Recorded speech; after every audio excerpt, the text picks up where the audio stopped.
Klasifikasi makhluk hidup merupakan cara pengelompokan makhluk hidup menjadi kelompok-kelompok tertentu. Ciri sel prokariotik dimiliki oleh Kingdom Monera. Tubuh tersusun atas uniseluler atau multiseluler, tetapi tidak berdiferensiasi dimiliki oleh Kingdom Protista. Bersifat sebagai parasit atau saprofit dimiliki oleh Kingdom Fungi atau jamur. Bernafas dengan insang adalah salah satu ciri filum ikan atau Pisces. Memiliki kelenjar susu merupakan karakteristik dari filum mamalia. Tubuh ditutupi bulu, memiliki paruh dan bertelur adalah ciri filum unggas atau Aves. Gerakan tubuh yang melata adalah ciri filum reptil. Biji berkeping dua merupakan ciri tumbuhan dikotil.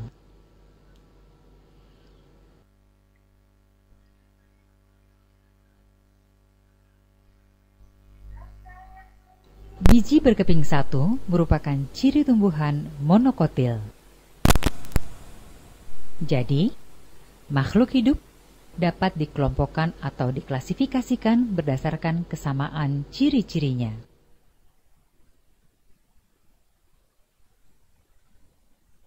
Makhluk hidup dapat diklasifikasikan berdasarkan kesamaan ciri-cirinya dan memiliki tingkatan tertentu di dalam kelompoknya. Klasifikasi makhluk hidup. Anak-anakku sekalian, bahwa ilmu yang mempelajari klasifikasi makhluk hidup itu disebut dengan taksonomi. Cara mengklasifikasi makhluk hidup pertama kali itu diperkenalkan oleh Carolus Linnaeus. Oleh karena itu, Carolus Linnaeus dikenal sebagai bapak taksonomi. Bagaimana definisi dan tujuan serta manfaat daripada ilmu tentang klasifikasi makhluk hidup? Mari kita lihat. Berikut ini adalah definisi, tujuan, dan manfaat klasifikasi makhluk hidup. Definisi klasifikasi makhluk hidup merupakan cara pengelompokan makhluk hidup menjadi kelompok-kelompok tertentu. Apa tujuannya? Tujuan klasifikasi makhluk hidup adalah memudahkan dalam mengenali, membandingkan, dan mempelajari makhluk hidup.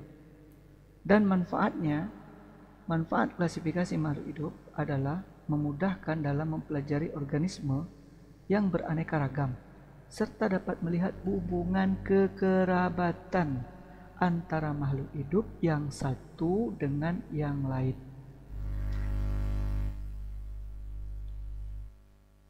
Makhluk hidup Berikut ini adalah contoh penggunaan tingkatan taksonomi makhluk hidup. Ya, ada beberapa contoh tingkatan taksonomi dari makhluk hidup.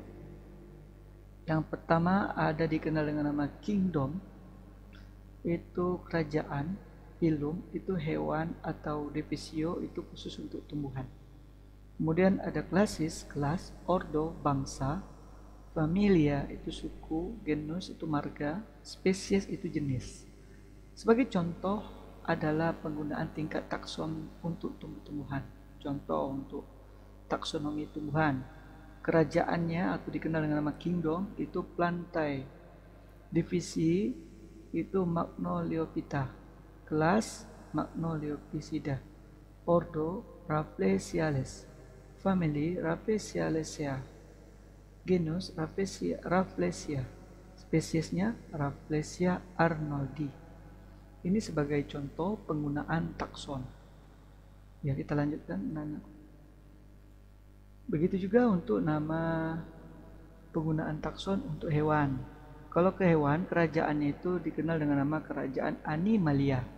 Ingat, hewan Animalia. Phylumnya Chordata. Kelasnya Aves. Ordo Califormes. Family Phasianidae. Genusnya Gallus, spesiesnya Gallus. Apa itu Gallus? Ini dia, ayam ya, salah satunya.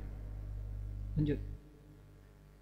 Bagaimana tata cara penulisan binomial nomenklatur? Jadi binomial nomenklatur ini adalah penulisan nama ilmiah mengacu pada sistem binomial. Nomenklatur yang dikenal oleh Carolus Linnaeus, binomial nomenklatur adalah penamaan dengan dua kata Latin atau yang dilatihkan. Nama spesies terdiri dari dua kata. Kata pertama merupakan nama genus, kata kedua merupakan penunjuk jenisnya. Huruf pertama nama genus menggunakan huruf besar, sedangkan huruf pertama nama jenis menggunakan huruf kecil. Nama genus dan jenis harus digarisbawahi secara terputus atau dicetak miring. Contohnya Oryza sativa, maka cara penulisannya Oryza sativa, dikenal dengan nama tumbuh-tumbuhan padi. Zimais atau Zeamais, atau dikenal dengan nama tumbuh-tumbuhan jagung. Oke, kita back. Makhluk hidup dapat diklasifikasikan berdasarkan kesamaan ciri-cirinya dan memiliki tingkatan tertentu di dalam kelompoknya. Oke, kita akan lanjutkan berikutnya. Bagaimana tentang sistem klasifikasi? Ingat, klasifikasi. Jadi hewan itu maupun tumbuh-tumbuhan, hewan, dan organisme tingkat rendah itu selalu diklasifikasi, dikelompokkan, maka dinamakan klasifikasi. Kita lanjutkan. Sistem klasifikasi. Ciri-ciri Monera yaitu memiliki sel prokariotik atau selnya tidak memiliki membran inti. Contoh dari Monera adalah bakteri dan ganggang hijau biru atau Cyanobacteria. Ya, ini klasifikasi makhluk hidup. Sistem klasifikasi itu seluruh makhluk hidup yang ada di alam ini untuk saat ini hasil riset dari para ilmuwan bahwa itu diklasifikasi di dalam 5 kingdom. Dikenal dengan nama kingdom Monera, kemudian kingdom Protista, kingdom Fungi, kingdom tumbuhan, kingdom hewan. Ingat, kingdom artinya kerajaan. Jadi di bumi ini secara ilmu biologi ada 5 kerajaan menurut salah satu ahli saintis, yaitu Robert H. Whittaker. Ya, dia mengatakan dengan sistem 5 kingdom.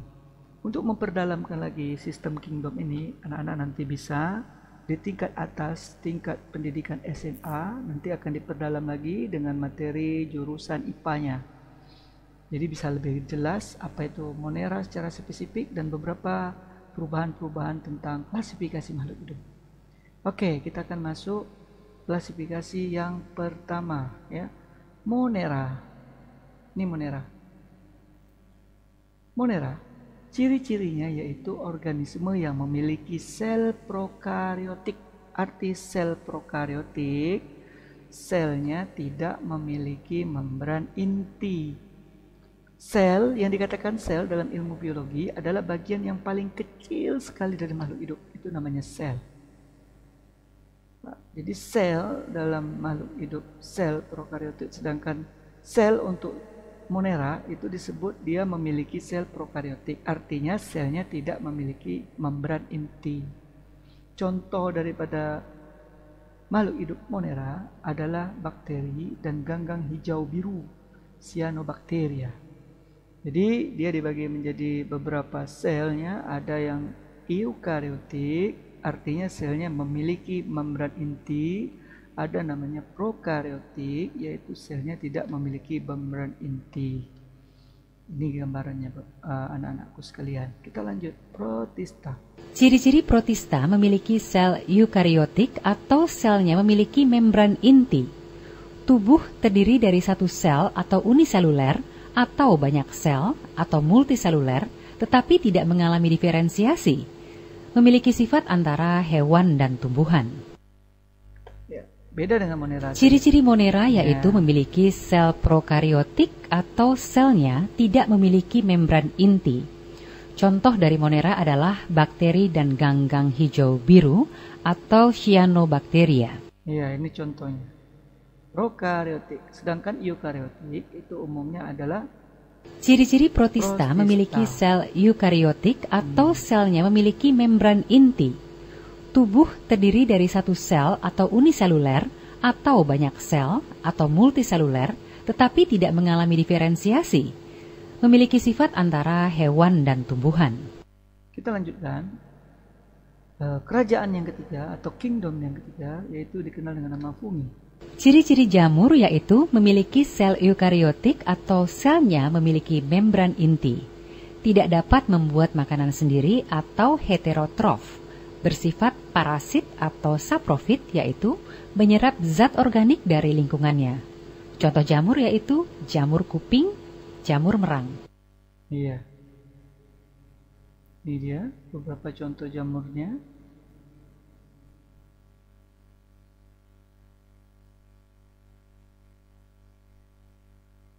Oke anak-anakku, kita masuk kelas yang keempat. Ciri-ciri tumbuhan yaitu memiliki sel eukariotik atau selnya memiliki membran inti, multiseluler atau tubuh terdiri dari banyak sel yang telah berdiferensiasi membentuk jaringan, memiliki kloroplas sehingga dapat membuat makanannya sendiri atau autotrof. Ini kelas dari tumbuh-tumbuhan. Kingdom dari tumbuh-tumbuhan, kerajaan tumbuh-tumbuhan. Ciri-cirinya ini. Ya, memiliki sel eukariotik, multiseluler artinya selnya banyak, yang telah diferensiasi membentuk jaringan. Kemudian memiliki kloroplas atau zat hijau, klorofil dan kloroplas namanya, sehingga dapat membuat makanan sendiri. Karena ada klorofil, zat hijau daun dalam kloroplas ini, maka bisa membuat makanan sendiri, dikenal dengan nama autotrof, yaitu organisme yang mampu membuat makanan sendiri. Contohnya mulai dari kelas lumut, tumbuhan paku maupun sampai tumbuhan berpembuluh atau tumbuhan berbiji. Ya, kita lanjutkan. Kingdom daripada hewan.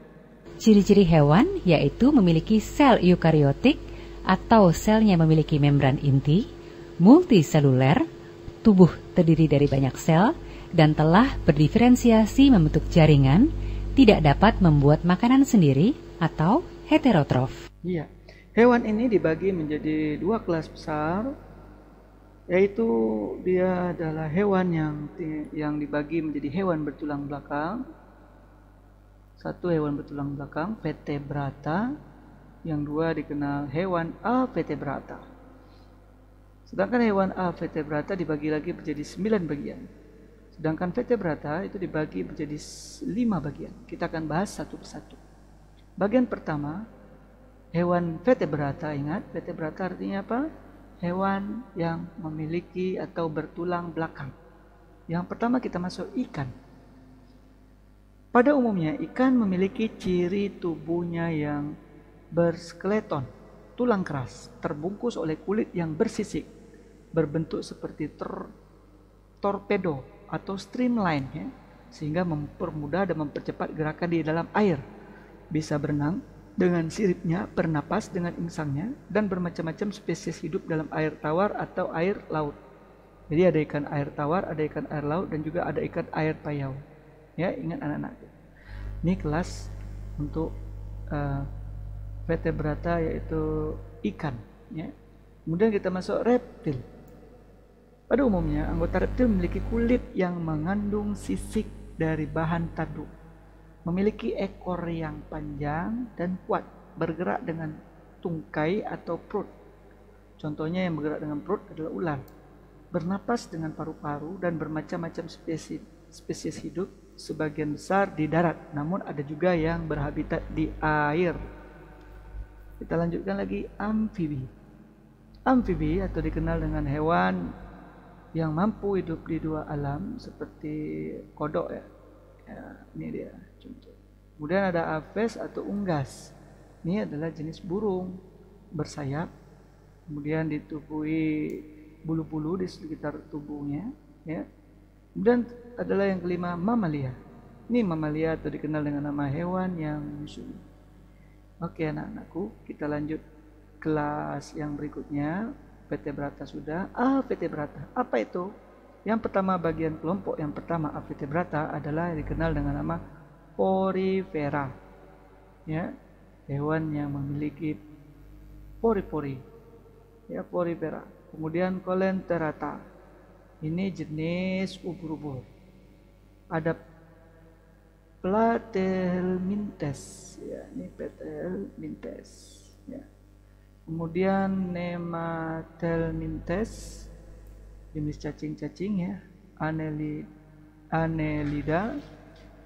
cacing juga ya. Kemudian Echinodermata, contohnya bintang laut. Ada kelas Mollusca, hewan lunak. Kemudian ada kelas Arthropoda, ya. Kemudian ada kelas Insecta, serangga, ya. Oke, ini adalah beberapa bagian kelas kelompok daripada FA PT Brata. Demikian anak-anak sekalian, sedikit materi yang disampaikan untuk kalian pelajari lebih spesifik. Kalian bisa membuka buku BSE-nya. Boleh juga mencari referensi lain di internet. Demikian materi sederhana ini yang Bapak sampaikan. Semoga bermanfaat. Assalamualaikum warahmatullahi wabarakatuh.